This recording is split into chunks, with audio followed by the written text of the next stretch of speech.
Okay, so we're continuing our conversation about driving your performance forward, being effective in communication. And we've mentioned nonverbal versus verbal communication. So we're going to spend some time on the nonverbal side to help us get a sense of this. And one of the things we mentioned that we'll kind of emphasize here, it's about 90-something% of our communication that's nonverbal that gets delivered to our recipients. Only about 7% is what we're actually speaking. So let's take a look. Nonverbal communication, what is it really? I'll share my screen here.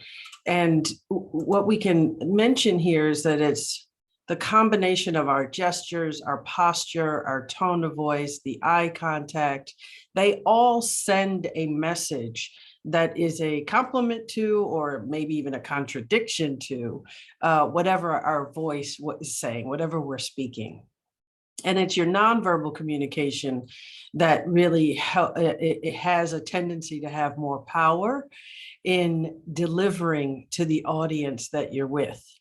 So let's keep that in mind. So let's look.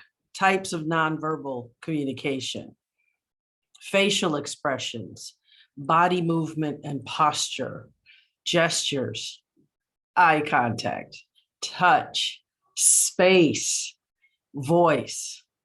Now, all of these are forms of signaling in communication that most of us are not mindful of. And even if we're being silent, we're still communicating. And that's a critical piece to start to become aware of as somebody who intends to be effective in communication. You start to get responsible for your nonverbal communication.